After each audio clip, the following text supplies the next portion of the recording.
Hello everyone, I'm here to discuss the most important current affairs of today from UPSC Prelims perspective. Today's articles have been taken from The Hindu and The Indian Express. We'll discuss two editorials today. Our first topic is an editorial from the Hindu newspaper, which argues that growth of economy matters, but income level of people matter more. The author says that the provisional estimates of the national annual income for financial year 2020-21 released by the National Statistical Office on May 31 states that agriculture sector has continued its impressive growth despite the pandemic. This is mostly because the laborers went back to their hometowns and took up agricultural activities for livelihood and sustenance. The other point that is mentioned is that the manufacturing sector has continued its subdued growth performance. Trade, construction, mining and manufacturing too have contracted, and this is a cause of concern as they employ the bulk of low-skilled workers of India. It is important to note that nearly 60% of the labor force of India is unskilled or low-skilled. The article further cites the unemployment data released by the Center for Monitoring Indian Economy. It said that in May 2021, the labor force participation rate stood at 40%. The labor force participation rate is defined as the percentage of person in the labor force, that is, either they are working or seeking or available for work in the population.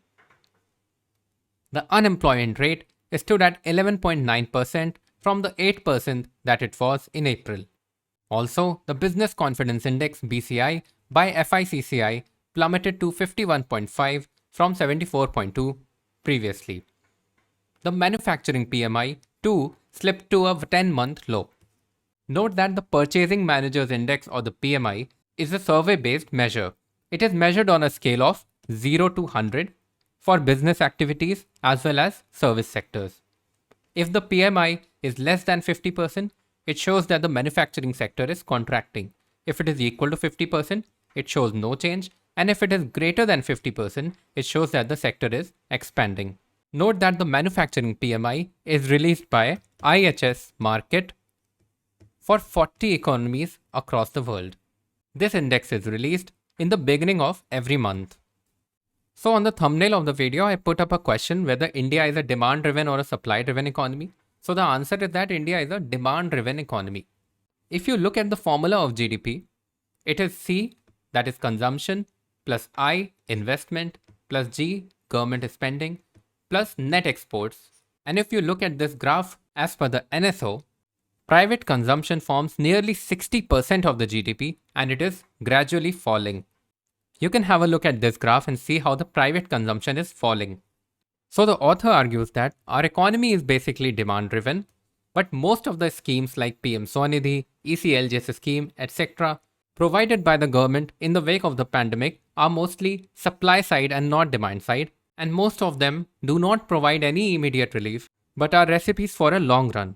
So most of the schemes are credit based, but the government should realize that the credit approach would take a longer time to multiply incomes as lending involves lender's discretion and borrower's obligation. The author suggests that what is required right now is a sharp boost in the demand side. The government's focus on short-term growth rate targets will prove erroneous.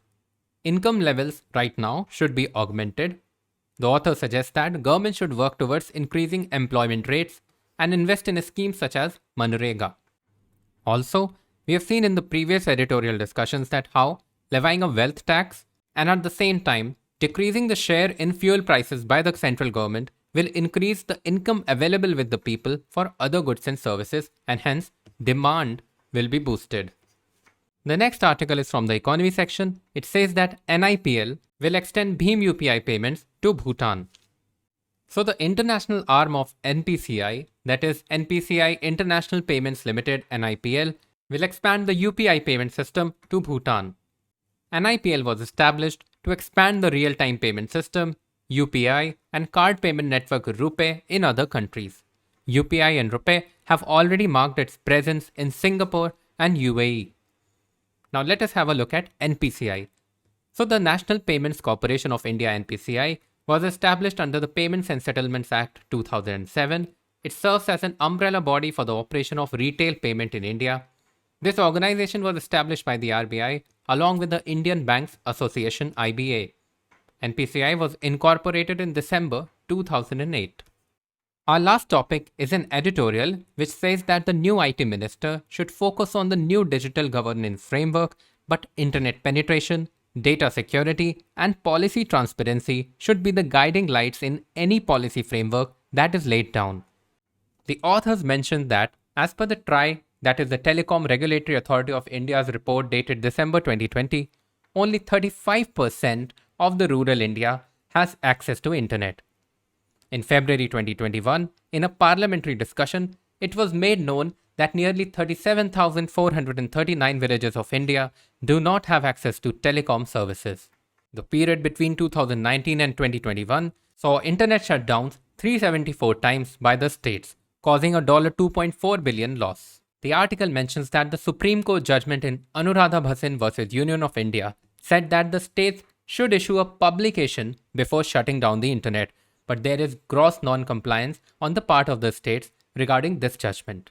The authors suggest that the process of updating the IT Act 2000 must be made public and should involve all the stakeholders. Increasing number of data breaches in our country in recent years, like that in the Air India or the Domino's, etc., should be checked. The authors further suggest that the data protection law must be brought in immediately. So that was all for today from my side. Do write in the comment section if you have any query regarding a particular topic. Thank you so much.